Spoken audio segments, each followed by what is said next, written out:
ಮೊದಲನೇ ಪ್ರಶ್ನೆ, draw a circle of radius 4 cm and construct a pair of tangents to it from a point 10 centimeters away from the center.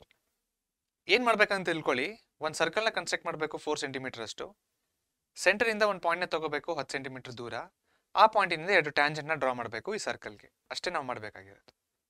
ಯಾವ ರೀತಿ ಮಾಡೋದಿದನ್ನ ನೋಡೋಣ.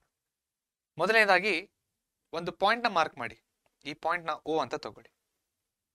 ಇವಾಗ ಕಾಂಪಸಿನ ಮೇಲೆ 4 cm ಅಳತೆ ಮಾಡಿ ಪಾಯಿಂಟ್ O ನ ಸೆಂಟರ್ ಆಗಿ ಇಟ್ಕೊಂಡು ಒಂದು ಸರ್ಕಲ್ನ ಡ್ರಾ ಮಾಡಿ. ಇಲ್ಲಿಗೆ ನಮ್ಮ 4 cm ಸರ್ಕಲ್ ಕನ್ಸ್ಟ್ರಕ್ಷನ್ಸ್ ಮುಗಿದಿದೆ. ಇವಾಗ ಸ್ಕೇಲಿನ ಮುಖಾಂತರ ಸೆಂಟರ್ ಇಂದ 10 cm ದೂರದಲ್ಲಿ ಒಂದು ಪಾಯಿಂಟ್ನ ತಗೊಳ್ಳಿ. ಈ ಪಾಯಿಂಟಿಗೆ P ಅಂತ ಹೆಸರಿಸಿ. ಇವಾಗ OP ನ ಜಾಯಿನ್ ಮಾಡಿ. ಇವಾಗ O ನ ಸೆಂಟರ್ ಆಗಿ ತಗೊಂಡು OP ಯ ಅರ್ಧಕ್ಕಿಂತ ಜಾಸ್ತಿ ಅಳತೆನ ಕಾಂಪಸ್ ಮೇಲೆ ಇಟ್ಕೊಂಡು O ಇಂದ 2 ಆರ್ಕ್ನ ಡ್ರಾ ಮಾಡಿ.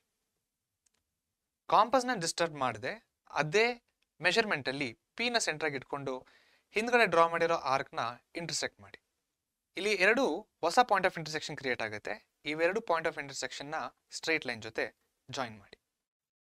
ಇದಕ್ಕೆ ನಾವೇನಂತ ಕರಿತೀವಿ? ಇದಕ್ಕೆ ನಾವು ಪರ್ಪೆಂಡಿಕ್ಯುಲರ್ ಬೈಸೆಕ್ಟರ್ ಅಂತ ಕರಿತೀವಿ. ಏನ್ ಮಾಡ್ಬೇಕು ಇದರಲ್ಲಿ? ಅರ್ಧಕ್ಕಿಂತ ಜಾಸ್ತಿ ಮೆಷರ್ಮೆಂಟ್ನ ತಗೊಂಡು ಒಂದ್ ಎಂಡಿಂದ 2 ಆರ್ಕು, ಇನ್ನೊಂದ್ ಎಂಡಿಂದ 2 ಆರ್ಕ್ನ ಹಾಕ್ದಾಗ ಇದಕ್ಕೆ ನಾವು ಪರ್ಪೆಂಡಿಕ್ಯುಲರ್ ಬೈಸೆಕ್ಟರ್ ಅಂತ ಕರಿತೀವಿ. ಏನ್ ಮಾಡುತ್ತೆ ಪರ್ಪೆಂಡಿಕ್ಯುಲರ್ ಬೈಸೆಕ್ಟರ್ ಅಂದ್ರೆ, ಯಾವುದೇ ಒಂದು ಲೈನ್ ಅನ್ನು 2 ಈಕ್ವಲ್ ಪಾರ್ಟ್ಸ್ ಅಲ್ಲಿ ಡಿವೈಡ್ ಮಾಡುತ್ತೆ.